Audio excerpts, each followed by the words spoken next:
Buenas tardes a todos.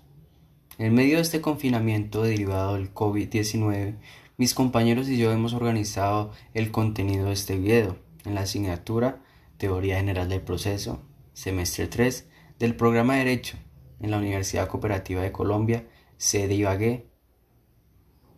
Nuestro docente es el doctor Miguel Ramón Mejía Cáez.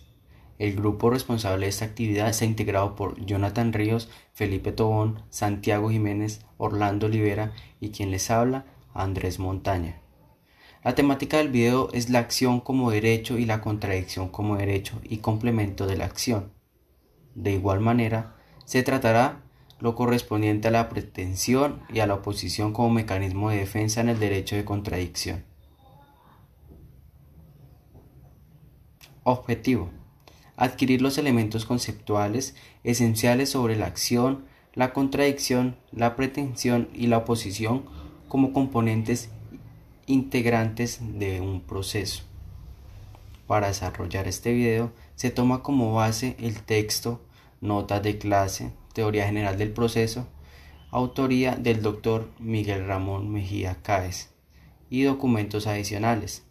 Se hará referencia a algunos aspectos complementarios tomados del Código General del Proceso y el texto Cómo se hace un proceso, cuyo autor es Francesco Carneluti.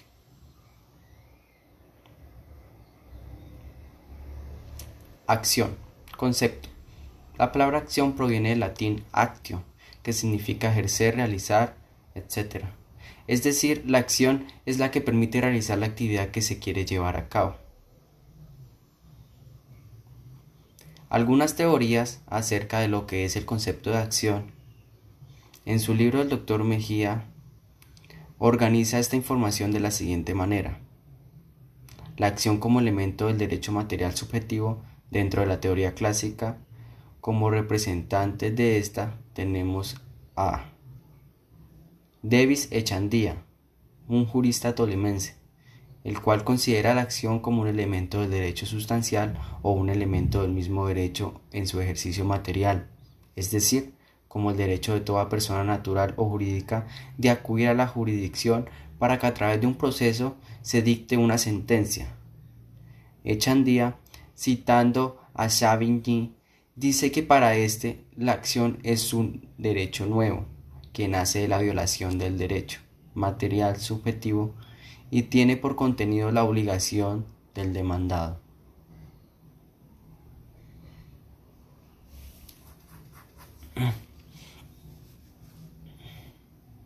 Para Mutter, la acción es un derecho subjetivo, público, de todos, que el Estado otorga al dar tutela jurídica mediante una sentencia favorable emitida por autoridad permitente, que tiene como presupuesto el derecho privado y su violación.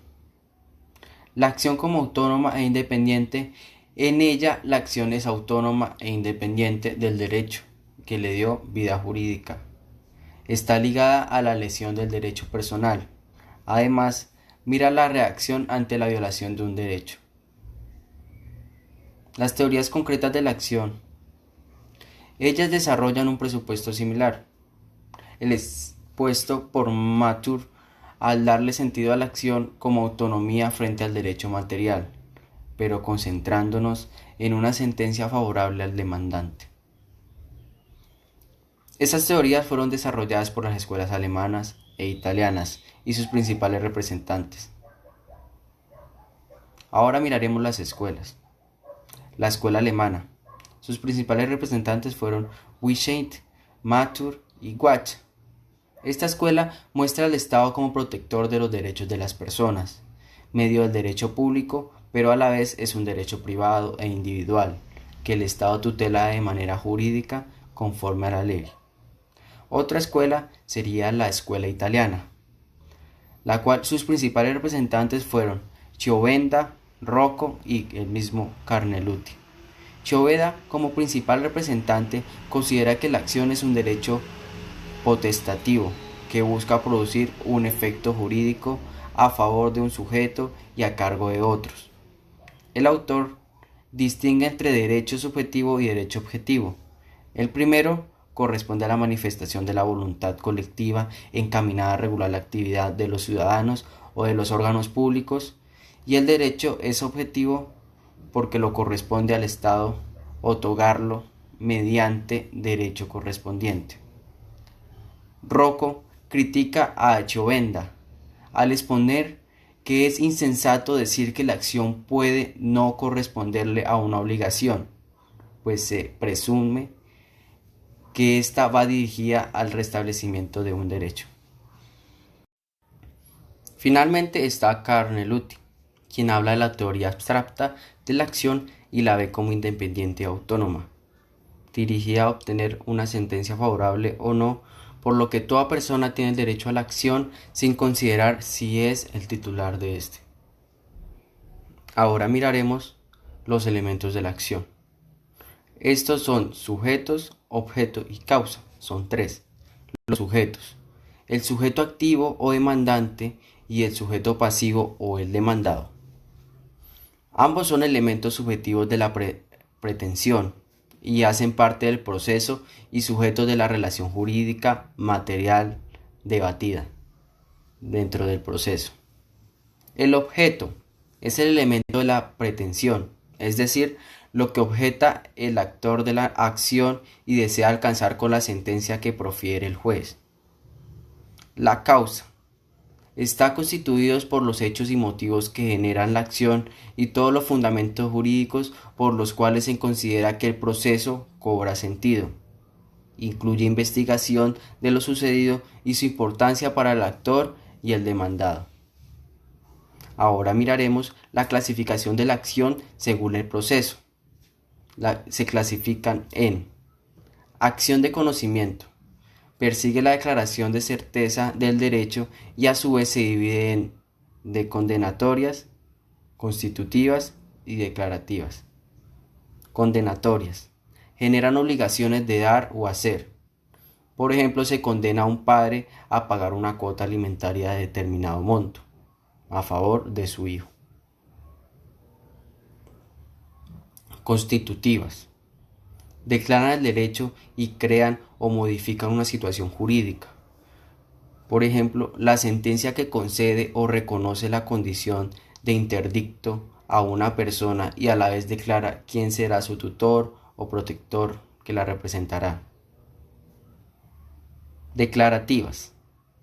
Persiguen una sentencia con una declaración a causa de una relación jurídica. Declaran o niegan la existencia de un hecho.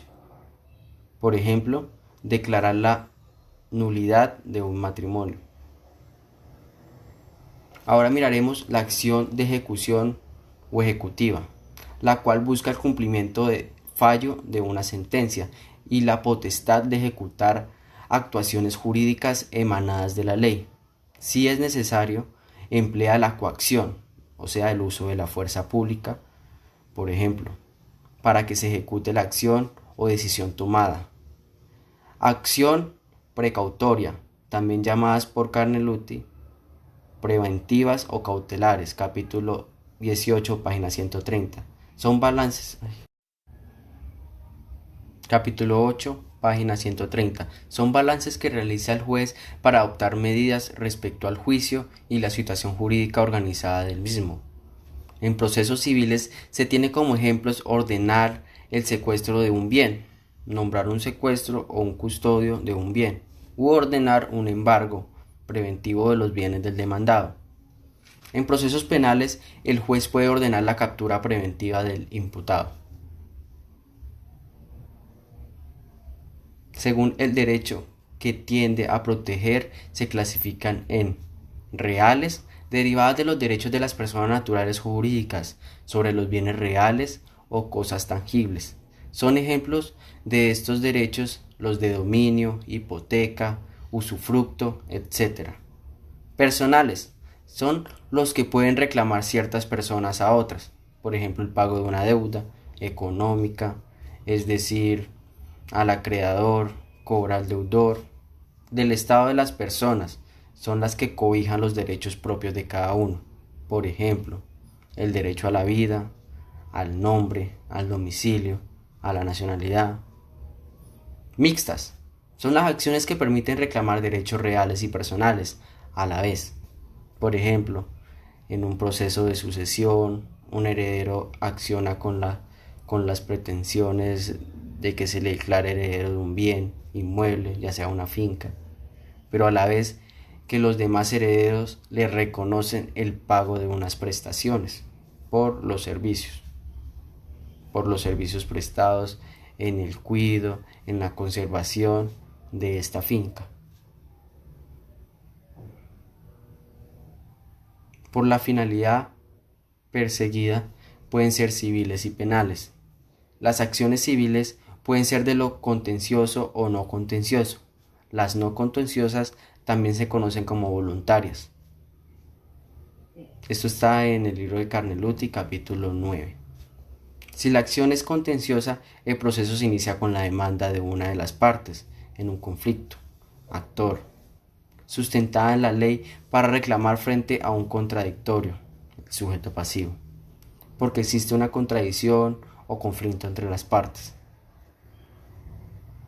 En las no contenciosas o voluntarias no hay conflicto aparente entre partes y lo que se busca es la declaración de un derecho, como por ejemplo declarar heredero a alguien, declarar en adopción de un niño o declaratoria de la muerte presunta de un familiar. Los asuntos referidos a los procesos de jurisdicción voluntaria están enunciados en el artículo 577 del Código General del Proceso. La acción civil es a la vez pública porque actúa un agente estatal que es el juez. En el proceso civil de acción existe el derecho a la igualdad y al debido proceso, tanto para el actor activo o demandante como para el actor pasivo o el demandado, para oponerse a la pretensión o pretensiones del demandante. Las acciones civiles son susceptibles de llegar a un acuerdo entre las partes, el cual es de obligatorio cumplimiento y es necesario que el juez del caso avale dicho acuerdo. También se puede dar una conciliación procesal, es decir, dentro del proceso como medio alternativo para resolver el conflicto, y el juez, como tercero imparcial, emite sentencia. También puede suceder que la demanda sea retirada por el demandante durante el proceso. Otra situación que se puede presentar es que el proceso no se active, caduque en la instancia y sea archivado. En materia penal, el proceso inicia con la denuncia de los hechos por parte de un particular, de manera directa o indirecta.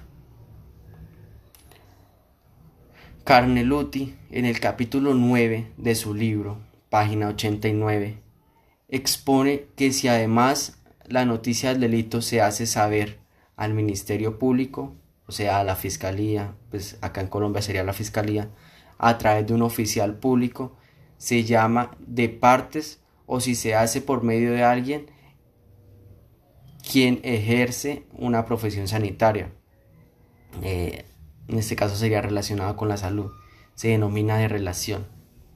Agrega Carneluti que estos actos tienden a poner al Ministerio Público, o sea, la Fiscalía, en condiciones de asumir la iniciativa del proceso.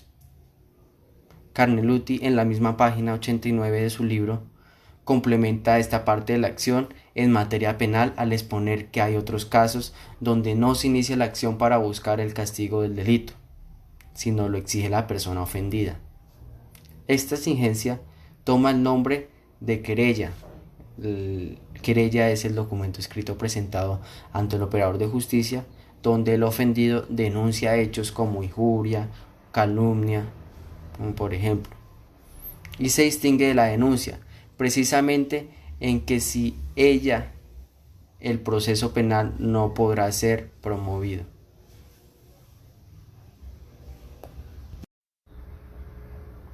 Al igual que en las acciones civiles, en las de tipo penal, las partes están protegidas por el derecho a la igualdad y al debido proceso, consagrados en los artículos 13 y 29 de nuestra Constitución Política. Ahora, en ambos casos, el representante del Estado en la jurisdicción es el juez y debe actuar en derecho con imparcialidad, mientras que los abogados, apoderados y defensores son parcializados, porque defienden los intereses de sus representados. La acumulación de acciones y pretensiones. El doctor Miguel Mejía trata este tema a partir de los aportes hechos por Davis Echandía. En tal sentido, expone que la acumulación de acciones se presenta cuando, además de la demanda, el actor activo o demandante dentro del proceso, el demandado, a la vez demanda al demandante, lo que se reconoce como reconvención, en la cual se invierten las actuaciones de los sujetos activos y pasivos. Pero agrega el doctor Mejía que también se presenta la acumulación de acción cuando sobre un mismo caso se interponen acciones en varios juzgados de la jurisdicción, y entonces se ordena que éstas se acumulen en un solo despacho para darle más agilidad y eficiencia al proceso. Existe la acumulación de pretensiones cuando en una demanda el actor pretende como finalidad no uno, sino varios intereses. Por ejemplo, que se le pague el capital de una deuda, que se le paguen los intereses de ley y además se le pague una indemnización por daños causados.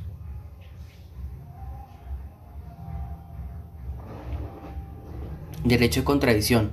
En los procesos de lo contencioso, las acciones del demandante y demandado, es decir, la acción y la contradicción, son derechos de las partes en conflicto y obedecen a los derechos a la igualdad y al debido proceso, los cuales están establecidos en los artículos 13 y 29 de la Constitución Nacional. Expone el doctor Miguel Mejía que la contradicción es el complemento de la acción y en ella el sujeto pasivo es el juez de la causa. Podemos ver un operador de justicia en nombre del Estado.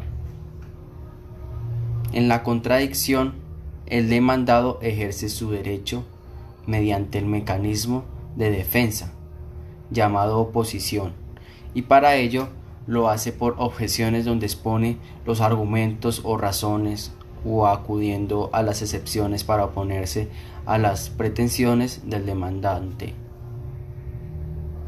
Tanto en la acción como en la contradicción, como derechos de las partes, el objetivo es el debido proceso y el fin es la solución justa a la situación planteada en el mismo proceso, es decir, la sentencia que defina el proceso, para lo cual el juez debe tener en cuenta el derecho material pretendido por el demandante, las excepciones que el demandado exponga en la oposición y las pruebas llegadas al proceso. Carneluti, en el capítulo 8 de su libro, habla del contradictorio y explica cómo sucede la contradicción en procesos civiles y penales. Y en estos últimos expone que la contraparte del Ministerio Público, que en este caso sería la Fiscalía, está representada por el abogado defensor del imputado, y agrega Carneluti que el proceso sirve a las partes y a las partes sirven el proceso para saber si el imputado es culpable o inocente. El juez necesita que el uno lo acuse y el otro lo defienda. Esto está en la página 82. Conceptos y componentes de la contradicción. Aunque hay varios autores de este concepto, en este caso se toma el aportado por Davis Echandía y el aportado por el doctor Miguel Mejía Cáez. Empezaremos con los conceptos. Davis Echandía define el derecho a la contradicción como aquel derecho de obtener una decisión justa del litigio que se plantea al demandado o acerca de la imputación que se le sigue al procesado, mediante la sentencia que debe dictarse en ese proceso, teniendo el derecho a la igualdad de ser oído para defenderse, alegar, probar o interpretar el recurso que la ley consigna. Por su parte, el profesor Miguel Mejía expone que el derecho es contradicción, es un derecho constitucional que trae el demandado para intervenir en el proceso y poder ejercer su función de defensa.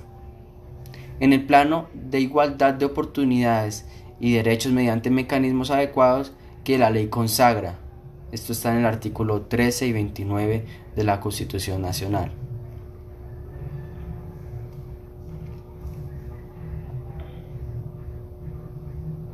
Elementos: los sujetos y el objeto.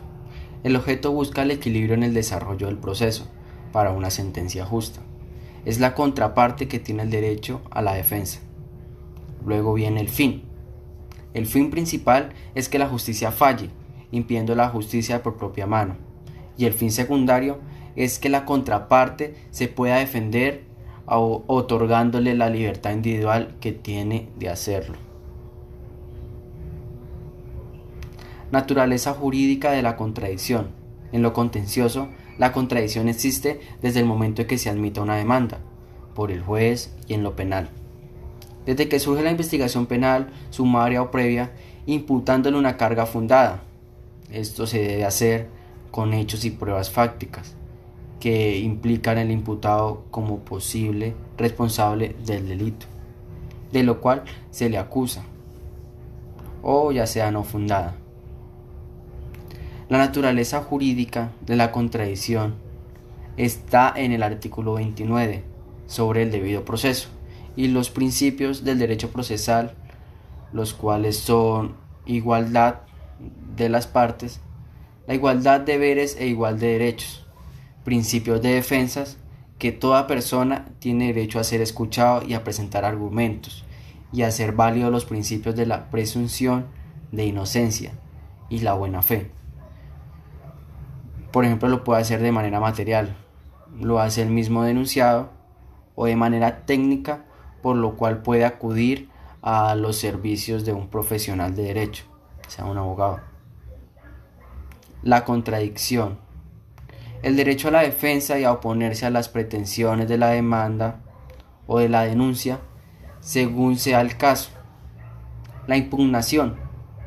Principio que le permite a la parte que se considere afectada por la decisión judicial de pedir la revisión de la misma con miras a que se modifique o en casos extremos se anule dicha decisión. Imparcialidad de la justicia. Que el juez actúe de manera imparcial a la hora de impartir justicia. Principio de postulación. Le permite a las partes nombrar un apoderado y en materia penal nombrar un abogado defensor o que el Estado le nombre un defensor de oficio.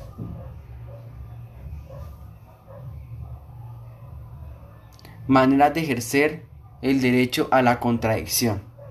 Expone el profesor Mejía que de acuerdo con Davis Echandía y a Zula Camacho, que estas pueden ser totalmente negativas. El demandado no actúa y solo espera el resultado de la sentencia. Pueden ser también totalmente pasiva. Es cuando el demandado interviene y contesta la demanda con actitud neutral frente al proceso y espera la decisión del juez. En lo penal, el imputado no niega los hechos, no confiesa ni expone nada a su favor, pero el defensor debe actuar. Otra sería el allanamiento. El demandado acepta las pretensiones del demandante de manera táctica. Por ejemplo, no se presenta las citaciones hechas por el juez dentro del proceso o explicita, se presenta, argumenta, pero acepta de manera parcial o total las pretensiones del demandante. Otra sería de oposición. Se presenta para dejar sin efectos la pretensión formulada por el demandante. La ley establece dos formas de hacerlo. Una, por objeción objeta la pretensión. Contesta la demanda y niega los hechos y puede solicitar otras pruebas, pero sin oponer otros hechos que permiten desvirtuar las pretensiones del demandante. 2. Por excepciones. Niega los hechos, pero alega y presenta pruebas de otros hechos diferentes para desvirtuar la pretensión del demandante. Por ejemplo, en una demanda de una deuda por determinado monto, el demandado objeta la pretensión inicial del demandante y muestra pruebas que él ya le había cancelado o hecho abonos parciales a dicha deuda. Otro sería excepciones previas. Estas son las que pueden interponer el demandado dentro del término trasladado de la demanda. Son los denominados impedimentos procesales, que buscan subsanar posibles irregularidades de proceso para que éste transite por vía que le corresponde. Están contempladas en el artículo 100 del Código General del Proceso. Establece, entre otras cosas, lo siguiente: 1. Falta de jurisdicción o competencia del juez. 2. Inexistencia del demandado o demandante. 3. Incapacidad o indebida representación del demandante. 4. Inexactitud de demanda por falta de los recursos formales o por indebida acumulación de pretensiones. 5. No haber presentado pruebas de la calidad en que se actúa como demandante o se cite al demandado, cuando a ello hubiere lugar, por ejemplo, como calidad de heredero, cónyuge o compañero permanente, curador de los bienes, etc. Otra sería demanda de reconvención, la cual la hace el demandado contra el demandante para hacer valer su propia pretensión. La reconvención está en el escrito de la contestación de la demanda y va inmediatamente después de esta. Ahora veremos pretensión y oposición. Para Davis Echandía, la pretensión es la declaración de voluntad del demandante para que se le vincule al demandado en cierto sentido y para ciertos efectos jurídicos concretos mediante una sentencia. Bien, ahora miraremos las clases de pretensiones. Está la extraprocesal, que no tiene proceso, exigencia del titular de un derecho para exigir el cumplimiento de éste. Por ejemplo, un acreedor cobra a su deudor. Procesal, se hace valer en el proceso porque no siempre las pretensiones del demandante son válidas o existen de manera material. Están las contenciosas, que son las que se presentan por conflicto entre las partes. Estas son de conocimiento ejecutivas, cautelares y de liquidación. Las de conocimiento, con su modalidad de apositivas y declarativas, siendo estas últimas puras y constitutivas, y de condena. Extracontenciosa o de la jurisdicción voluntaria, impropiamente denominadas pretensiones, ya que en tales asuntos, al menos en apariencia, no existe controversia. Los asuntos referidos a los procesos de extracontenciosos aparecen en el artículo 577 del Código General del Proceso.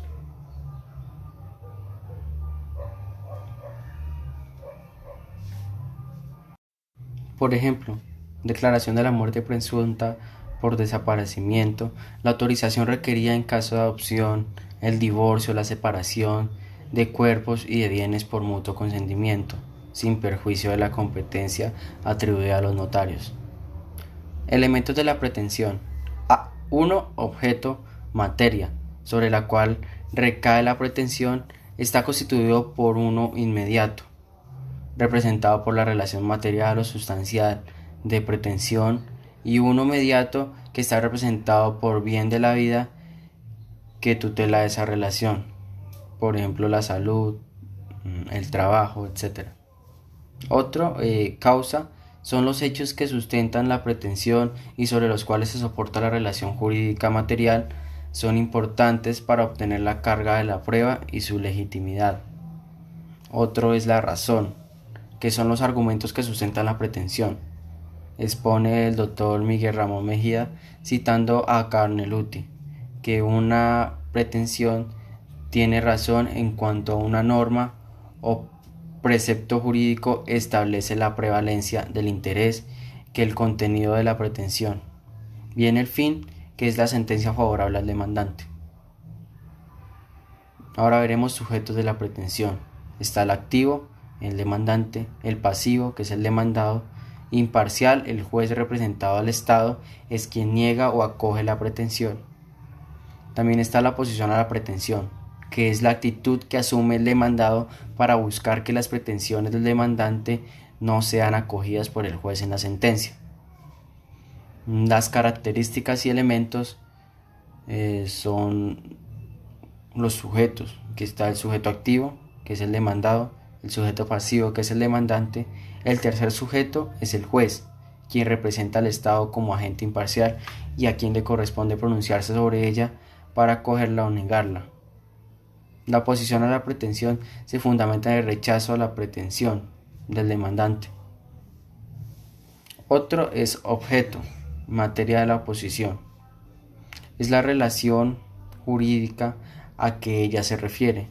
Puede ser de la oposición por objeción o por excepciones. Otro es causa. Se fundamentan los hechos diferentes que invoca al demandado. Hay excepciones. O la ausencia de los hechos expuestos por el demandante como fundamento de su pretensión. También tenemos la razón, que son argumentos de la ley que se encuentran en las normas o disposiciones legales que regulan los hechos en que se funda la oposición. Y viene el fin, que es obtener una sentencia favorable al demandado. La naturaleza jurídica es el carácter negativo, porque al contrario de la pretensión que busca reconocimiento de un derecho, por ejemplo en la oposición es carácter negativo, porque está encaminada a evitar el reconocimiento de la obligación. Las excepciones. Es una especie de oposición en el ejercicio del derecho, a la contradicción. Las excepciones es la razón del demandado, mientras que la pretensión es la razón del demandante. Clasificación de las excepciones. Pueden ser perentorias, que buscan destruir la pretensión, dilatorias, que buscan mejorar el proceso o que éste se extinga. Excepciones perentorias procesales, que son inominadas sin nombre en particular y a quien las interponen le corresponde determinarlas. Se clasifican a la vez en materiales y procesales. Están las perentorias materiales, que son vicios de forma que impiden el nacimiento del acto jurídico. Por ejemplo, un vicio de forma puede ser un título valor sin la firma del deudor. Y vienen las perentorias procesales. Aceptado el nacimiento del derecho, lo considera extinguido. Según el profesor Davis Echandía, las perentorias se clasifican en definitivas, materiales, que niegan el nacimiento del derecho, por ejemplo la nulidad absoluta del contrato por alteraciones realizadas de documento inicial. Definitivas procesales, que existió el derecho pero se extinguió. Por ejemplo, vemos una pretensión laboral que se pretende exigir luego de 3 años sin haber interpuesto ningún recurso anterior, es decir, por prescripción del derecho. También procede este tipo de excepciones cuando se presenta la figura de novación, la cual consiste en modificar algunos de los elementos fundamentales de la antigua relación jurídica. Vemos al sujeto, al objeto o condiciones esenciales. Todo esto creando una nueva obligación que cobija la anterior, por ejemplo cuando un deudor bancario negocia la deuda con el banco para ampliar el plazo de pago a más años para aumentar el monto de la cuota mensual o anualidad.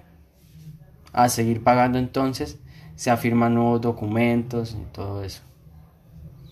También está la figura de la cosa juzgada, lo cual indica que ya existe un fallo sobre la pretensión que se quiere exigir. Es importante aclarar que la excepción se derivan las modernas garantías y principios como la garantía al debido proceso, la igualdad de partes ante la ley, el principio indubido pro reo, voz latina, que significa que en caso de duda sobre la culpabilidad del imputado en la comisión del delito, por ejemplo por inocencia probatoria, entonces se falla a favor de este. También veremos otras clasificaciones de las pretensiones, que son propias, invocadas de manera clara por el demandado para que sean reconocidas y aceptadas por el juez; impropias, que son todas las que se aleguen dentro del proceso sin importar si son invocadas o no por el demandado; personales, solo las pueden invocar el demandado. Por ejemplo, en el caso de la compensación, donde se demuestra que tanto el demandante como el demandado son deudores y acreedores a la vez. Reales, la propone cualquiera de los varios demandados por cobijarlos a todos. Por ejemplo, la prescripción extintiva. Este tipo de prescripción se presenta cuando quien dice tener del derecho no lo ejerció durante los tiempos señalados por la ley. El allanamiento a cargos es la terminación anormal de un proceso, porque la parte demandada reconoce la pretensión del actor. Ahora veremos la clasificación. Total, acepta todo. Parcial, si las pretensiones son susceptibles del pronunciamiento por separado. El demandado no expresa la voluntad propia de ejercer la oposición y acepta la sentencia emitida por el juez. Demanda de reconvención. Es cuando el demandado no solo pide la propia absolución, sino que demanda al demandante para pedir su condena. La reconvención da un paso a un proceso con pluralidad de objetos. Los requisitos de la demanda de reconvención son: momento procesal, se hace con el escrito de la contestación de la demanda. Forma, debe ser explícita y clara. Va a continuación de la contestación de la demanda y debe el demandado exponer la concreta tutela judicial que se desea obtener. El contenido debe tener conexividad con lo expresado por el mismo demandante en la acción. Sujetos: contra el actor principal y contra terceros involucrados. La competencia, pues son los juzgados y tribunales. Efectos: se debe tramitar con la demanda inicial para construir un solo proceso y se emita una sola sentencia.